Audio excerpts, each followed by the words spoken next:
The ranch sat at the edge of a quiet Texas town, far enough from the city that nights carried the sound of crickets instead of traffic, but close enough that people still drove past to gawk at the wide, rolling fields. The land stretched across several acres, a mixture of dry soil and patches of green, where the horses wandered lazily. It wasn't fancy, not the kind of ranch you saw in glossy magazines or the hands of oil-rich families, but it was proud. Fences ran along the boundaries, sturdy but weathered, and the old barn leaned slightly, its wood darkened by decades of sun and storms. To its owner, though, it was more than land. It was a claim to independence, a piece of freedom that had been fought for, paid for, and earned through long years of sweat. But even in that quiet, the air carried a tension no one wanted to say out loud. The property didn't sit alone. It pressed up against homes that were newer, neater, and watched over by the eyes of a homeowners association. Across the road stood manicured lawns that looked like they had been cut with a ruler. White fences gleamed like teeth, lined with imported trees. The residents there liked things clean, controlled, and uniform. The ranch, with its chipped paint and restless animals, didn't fit their picture. And in small towns like this, the things that don't fit tend to become problems. The man who owned the ranch was used to standing out. He was a black man in a place where most people were not. He carried himself with quiet strength, tall, with shoulders that seemed built for carrying more than one man's burdens. He had grown up knowing how people looked at him, how whispers stretched longer when he walked into a room, and how respect had to be earned twice over, sometimes 3 times. He had worked hard for his land, putting in the hours most people couldn't stomach, and he knew the soil under his boots better than the men in the big houses knew their polished driveways. To him, the ranch wasn't just dirt and wood. It was a declaration. The neighbors, though, didn't see it the same way. They saw broken fences where he saw history. They saw wild weeds where he saw resilience. And what started as looks and murmurs soon turned into something heavier. The Homeowners Association, made up of men and women who smiled in public but plotted in private, wanted order. They wanted control. They wanted to make the land bend to their rules, even though it had stood long before their neighborhood was carved into the earth. At first, their complaints came in letters, typed neatly on white paper with stiff wording about standards and aesthetic values. Then came visits, firm knocks on the door followed by forced smiles, their voices coated with politeness that didn't match the sharpness in their eyes. They didn't speak of race, not directly. They didn't have to. Instead, they spoke of rules, of bylaws, of the look of the community. Every word carried an undertone, something unspoken but loud all the same. For a while he ignored them. He knew how people like them operated, and he had no interest in bowing. But ignoring wasn't enough. The pressure grew, and the distance between his ranch and the perfect homes across the road began to feel smaller, as though invisible lines were closing in. The association found new ways to tighten its grip, citing codes he had never signed, laws that seemed to shift depending on who they were aimed at. It was around this time that the fence went up. Tall, sharp, and enclosing, it stretched around his property like a cage. The excuse was dressed up in legality, paperwork filed and stamped, claiming it was about boundaries and safety. But anyone who drove past could see it for what it was. A wall meant to separate, to humiliate, to remind him that no matter how much land he owned, he was not the one in control. They built it without asking, without warning, and most cruel of all, they left no gate for him to pass through. He was boxed in on his land, like a prisoner staring out at open fields he could no longer reach. Neighbors pretended not to notice. They walked their dogs, trimmed their hedges, and waved politely when they saw him, their eyes flicking toward the fence with quiet satisfaction. But at night, when the lights in the ranch house flickered against the windows, he sat in the silence and felt the weight of it. This wasn't just about a fence. It was about power, about stripping him of dignity, about reminding him where they thought he belonged. And he knew deep down that this wasn't a fight they expected him to win. Still, he didn't bend. There was a steadiness in his chest, a slow burning fire that had been there all his life, fed by every injustice he had endured. He walked the edges of his land, his boots kicking against the dust near the boards they had nailed in. He felt anger, yes, but also something sharper, a clarity. They wanted him gone. They wanted him cornered. They wanted him to feel powerless. And it was in that moment, standing at the line where his property had been swallowed by their fence, that he began to think differently. He began to imagine how he might turn the cage they had built into something else entirely. The town at that time went about its business with little care for what was happening on the ranch. People shopped, worked, went to church, and spoke about the rising heat of the summer. But underneath the surface, those who lived nearby sensed it, the strange imbalance, the quiet hostility simmering just beneath the smiles and waves. It was as though two worlds existed on the same street, one polished and proper, the other proud and stubborn, and both unwilling to give way. No one could have known then how far it would go.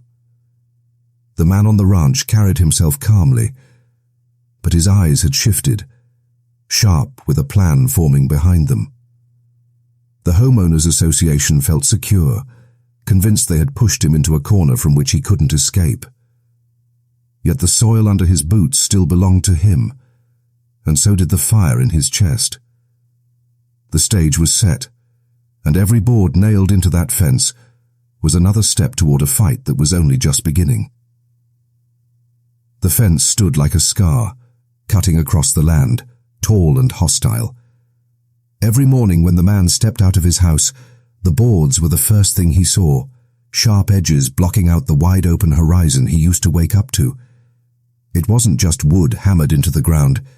It was a daily reminder that someone wanted him contained, humiliated, and broken down. And though he carried himself quietly, each day tightened something in his chest. The fire that had first flickered in him now burned stronger, fed by the small humiliations that piled on like dry kindling. The neighbors didn't stop with the fence. Little things began to happen. Things that weren't accidents, but were never admitted to openly admitted. His mail would arrive late or not at all. Packages left at the gate would vanish before he could fetch them. A bucket of paint tipped over near the edge of his barn one night, staining the wood in ugly streaks. He fell on tire marks cutting into the dirt path that led to his home, as though someone had circled it just to remind him they could. When he reported it to the police, they nodded politely, scribbled in their notebooks, and left without real concern. To them, these were minor disputes, neighborly quarrels not worth much of their time. But to him, each incident was another hand pushing at his back, trying to force him into a corner. The Homeowners Association began to push harder. They issued fines he never agreed to pay, hundreds of dollars for supposed violations of community standards, standards they had invented, reshaped, and wielded like weapons. They accused him of letting his grass grow too long, though the land was a working ranch, not a manicured lawn. They claimed his animals were noisy and disruptive, even though the neighborhood itself was filled with barking dogs and weekend parties. He knew the truth. It wasn't about noise, grass, or appearances. It was about control. It was about the fact that he had something they thought he shouldn't have. Behind closed doors, meetings were held. The HOA board members, sitting around polished tables in their air-conditioned homes, spoke of solutions. Some pressed for more legal pressure. Others whispered about finding ways to force him out. They convinced themselves they were in the right, that the land didn't belong in his hands, that the value of their properties was at stake. In reality, it was pride. They hated that their authority wasn't enough to bend him. Every time he ignored a letter, every time he refused to sign their papers, it chipped away at their sense of superiority. The man knew he couldn't meet them with force, not directly. That's what they wanted, for him to lash out so they could call him dangerous, unstable, unfit. Instead, he kept his calm, even as inside he wrestled with anger that threatened to spill over. At night, he sat at his kitchen table, papers spread out before him, studying land records, deeds, and documents that most people would never bother to read. He was searching for something, anything that could shift the balance of power. He knew that if he played their game by their rules, he would lose. But if he found a way to twist those rules, to use the system against them, he might win. The town around them felt the tension like heat rising off asphalt. People at the diner spoke in low voices about the trouble at the ranch. Some sided with the HOA, nodding along to their claims about order and standards. Others, though fewer, admired the man for standing his ground. But even those who respected him kept their distance. No one wanted to be pulled into the quiet war that was unfolding. It was easier to look away. The man's past gave him the strength to keep going. He had grown up in a family that taught him what it meant to be underestimated, dismissed, and told no more often than yes. His father had worked fields where his name, Nees, ever appeared on the deeds, and his mother had carried herself with dignity in the face of constant disrespect. From them, he had learned resilience, the kind that doesn't come with shouting, but with standing firm, with letting time and patience do the talking. Still, even with that strength, there were nights he lay awake, staring at the ceiling, wondering how much more he could take before something inside him snapped. The HOA president, a man with a polished smile and cold eyes, made himself the face of the opposition. He was wealthy, self-assured, and used to people falling in line. For him, this wasn't just about land, it was about dominance. He saw the ranch as a blemish on his perfect neighborhood, and its owner as a stubborn obstacle that had to be removed. Behind his charming facade was a man who thrived on control, who liked the feeling of bending others to his will. The conflict became personal. What started as letters and meetings turned into a test of pride. As weeks turned into months, the hostility hardened. The man on the ranch began noticing cars slowing as they passed, drivers staring in silence before speeding away. Children who used to wave stopped waving. He felt the isolation grow heavier, as if the fence had expanded beyond his land to surround his life. Yet he didn't back down. Instead, he made himself sharper. He studied the HOA bylaws. He made trips to the county office. He asked questions, the kind that made clerks shuffle papers nervously. Then came the discovery. In the endless paperwork, in the maze of deeds and land records, he found a detail so small most people would have overlooked it. The homeowners association, in all their planning and arrogance, had fenced him in without realizing that they had trapped themselves as well. The only legal access point to their neighborhood ran across his property, through a gate that, on paper, was still under his control. Their entire neighborhood, with its perfect lawns and gleaming homes, was boxed in by their ambition. And he held the key. He didn't tell them at first. He let the knowledge sit with him, a secret weapon. But his behavior began to change. Where before his silence had come from exhaustion, now it came from strategy. He carried himself with a different kind of calm, one that unsettled the people who had worked so hard to crush him. They could feel it, the power shift, even if they didn't yet know why. The HOA president especially grew restless, sensing something slipping through his fingers. The standoff deepened. The association doubled down, filing more complaints, sending more letters, circling his property with their eyes like vultures. But each action only dug their hole deeper. The man, meanwhile, sharpened his resolve. He no longer felt cornered. He felt something else. Control, quiet but firm, resting in his hands.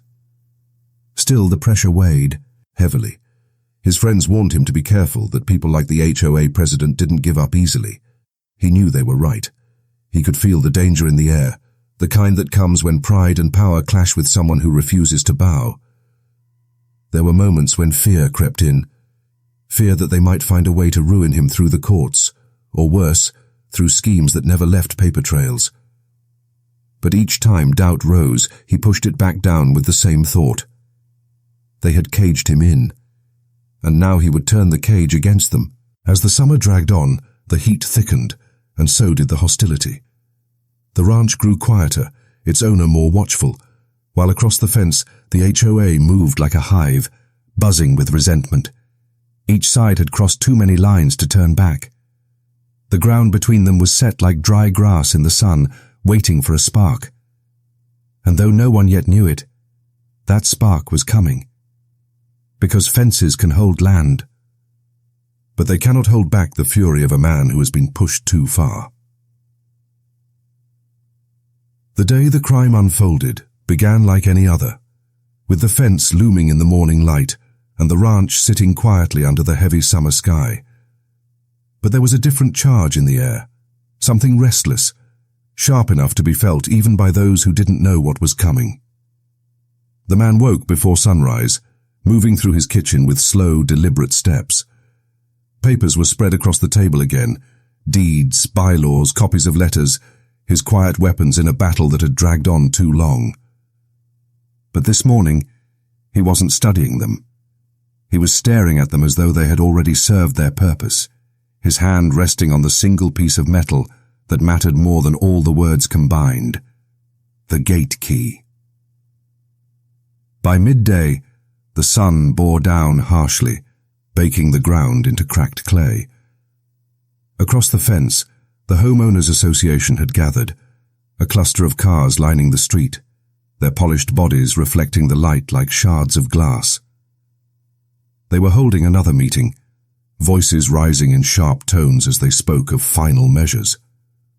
Their leader, the president, stood taller than the rest, his voice carrying authority, his words dripping with the confidence of a man who believed victory was already in his hands. They didn't yet know what he had discovered, that their neatly fenced paradise depended entirely on a gate he now controlled. When he finally approached, silence hid through them. He walked with steady steps, boots crunching against the gravel, the key clenched tightly in his palm. His eyes were calm, but inside, his thoughts churned like a storm. He remembered every humiliation, every letter slipped into his mailbox, every neighbor who turned their eyes away when they saw the fence go up around him. He remembered the late nights, staring at walls that now felt too close, wondering if this was how it would always be. And now, standing before them, he carried not only his anger, but also the clarity that he had the power to break their illusion of control. The confrontation began with words. The HOA president stepped forward, smiling that same polished smile he always wore, though now there was a flicker of unease in his eyes. He spoke of rules, of community, of the need for cooperation. The man listened, silent, the weight of the key growing heavier in his palm. Then he raised his hand, opening it slowly so they could all see. The metal glinted in the sunlight. "This," he said quietly, his voice low but sharp, "is the only way in or out." The words landed like a strike. Faces shifted, some pale with shock, others twisting with anger. A murmur rippled through the group. The president's mask cracked, his smile tightening, his voice rising in defense. He claimed it wasn't possible, that he must be mistaken, that the association had every right. But deep down, he knew the truth. The papers had been sloppy. Their arrogance had blinded them. And now, their entire neighborhood sat behind a fence they could not control without the man they had tried to cage. The moment escalated quickly. Shouts rang out as others joined in, some demanding he hand over the key, others threatening legal action. The heat of the sun pressed down, sweat shining on foreheads, tempers flaring hotter than the air itself. The man stood his ground, his calm turning into defiance, his voice cut through the noise. "You locked me in. Now you're locked in with me." It was then that things snapped. The president, red with fury, lunged forward. His hand shot out, reaching for the key, the polished mask gone, replaced by raw rage. For a split second, time froze. The man felt the hand grab at his arm, the shouts rising around them, the pounding of his own heartbeat in his ears. Then instinct took over. He shoved back hard, his body moving with a force he hadn't planned but couldn't stop. The scuffle unfolded in seconds. The president stumbled, lost his balance, and struck the edge of the fence post with a sickening crack. The sound silenced the crowd. He collapsed to the ground, his body twisted awkwardly, his face pale, his eyes wide with shock and pain. Blood seeped into the dust, dark and spreading. The man stood frozen, his chest heaving, the key still clenched in his hand. Around him gasps filled the air, neighbors rushing forward, some screaming, some trying to lift the fallen man. In those first moments after, there was no triumph, no satisfaction, only horror. The man hadn't planned for it to end this way. He had wanted power, dignity, control. But as he stood over the body, the weight of what had just happened crashed over him. His hands trembled. His throat tightened. For the first time in the long war between him and the association, he felt something other than defiance. He felt fear. The HOA members erupted into chaos. Some shouted for an ambulance, their voices frantic and high. Others pointed at him, accusing, already painting him as a violent man, a danger they had always warned about. He heard their words but barely processed them, his mind spinning with the image of the president lying motionless in the dirt. The sirens came quickly, their wails slicing through the hot air. Red and blue lights flashed across the neat white fences, reflecting off windows and casting the neighborhood in harsh color. Paramedics rushed in, kneeling by the president, working frantically to stop the bleeding, their gloves stained red. Officers pulled the man aside, their hands gripping his arms firmly, their eyes filled with suspicion. He didn't resist. His body felt heavy, his mind detached, as though he were watching himself from a distance. As they questioned him, neighbors whispered in clusters, their faces pale, their voices carrying blame. Some spoke of the months of tension, the fence, the letters. But others twisted the story already, muttering about aggression, about how they had always known he was unstable. It was as though the crime had already been decided in their minds, long before this day ever came. The man sat in the back of the police car as the chaos unfolded around him. His eyes fixed on the gate, the one point of entry and exit, still standing there quietly in the sunlight. The key rested in his hand, warm from his grip. He thought about what had led him here, the humiliation, the defiance, the discovery that had given him power. And now, all of it had boiled down to this moment. One man on the ground, one man in cuffs, and a community split open by its cruelty. The crime wasn't just the crack of bone against wood or the blood soaking into the dirt. It was everything that had built up to it. The fence, the power games, the arrogance, the refuse, Sal to bend. It was the slow suffocation of a man's pride until something inside him could no longer stay contained. As the car pulled away, he closed his eyes, the sound of sirens fading behind him. The neighborhood shrank in the distance, still buzzing with chaos. He knew nothing would ever be the same. The fight over land and fences had ended in blood, and no matter how the courts would write it, no matter what the neighbors would whisper, he carried the truth inside him. They had caged him, and in the end, the cage had broken them too. The trial came faster than anyone expected. The man who had lived quietly on his ranch now stood in court, his life broken down into arguments, testimonies, and photographs. The prosecution painted him as a violent man, someone who had held on to resentment until it boiled over into aggression. They spoke of the fence, but twisted its meaning, claiming it was a misunderstanding that had been met with hostility. The defense tried to push back, showing the letters, the fines, the intimidation. They painted him not as an aggressor, but as someone cornered for months, until one moment of struggle ended in tragedy. The jury sat stiffly, their faces unreadable. Outside, the town buzzed with gossip. Some people whispered that he had gotten what he deserved, that he was trouble from the start. Others whispered something different, that maybe the fence had been a symbol of more than land, that it had been about pride, about control, about race, about all the things people in small towns don't like to say out loud. The HOA president's death hung over everything like a storm cloud. His family sat in the courtroom, their grief sharpened into anger. His widow stared at the man with eyes that never softened, her hand clenched tight around her son's.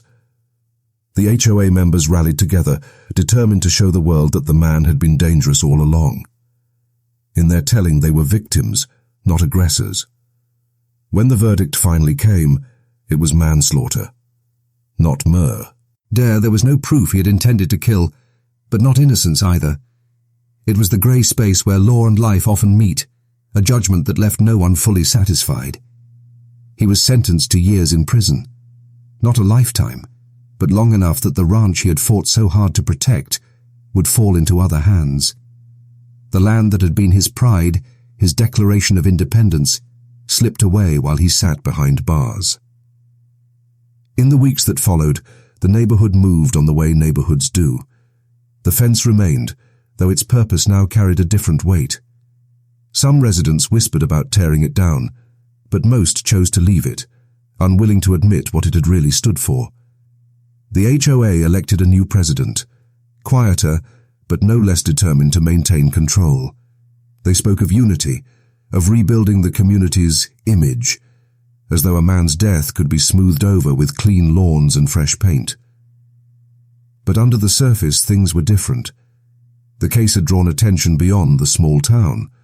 Reporters covered it, framing it as a story about property disputes, power struggles, and race in America. Opinion pieces appeared online, some siding with the man, some with the HOA.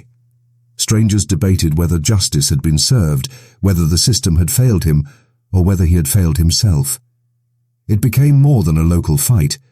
It became a reflection of something larger, the way small acts of control can spiral into tragedy. For the man, prison was a hollow place.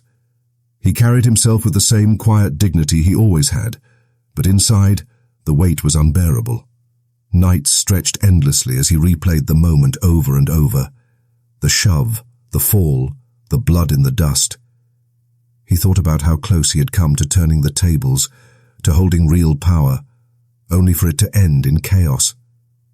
He thought about his father's lessons, about resilience and pride, and wondered if he had dishonored them by letting anger take the reins.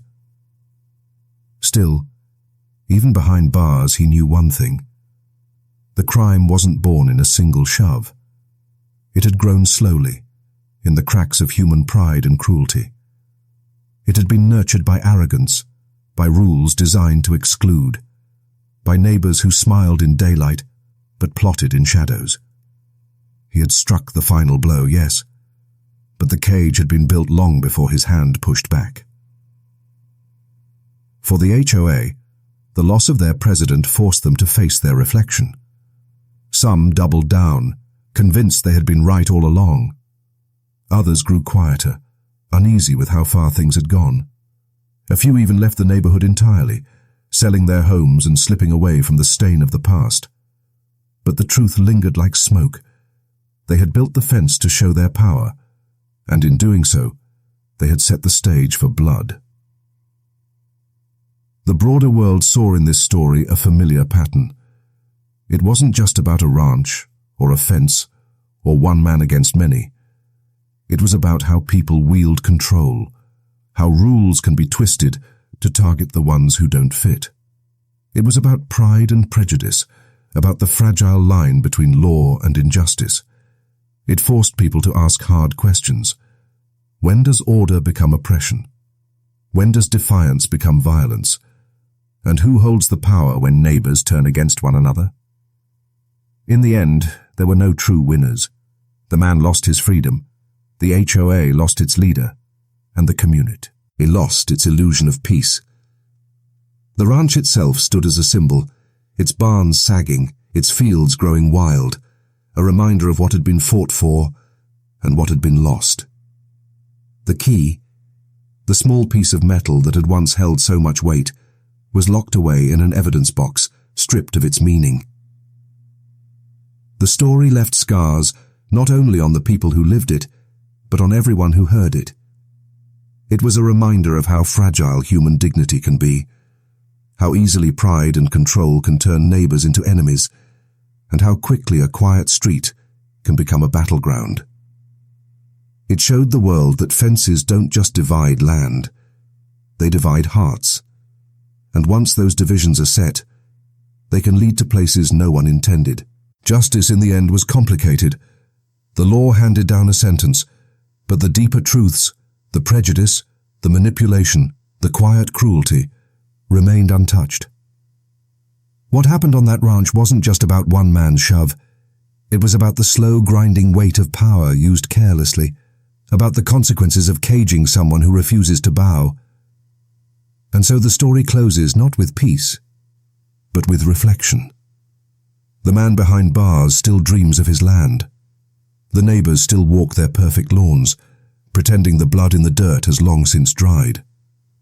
The world watches and wonders, not just about fences and land, but about the human heart. How much it can endure, how much it can resist, and how easily it can break when pushed too far.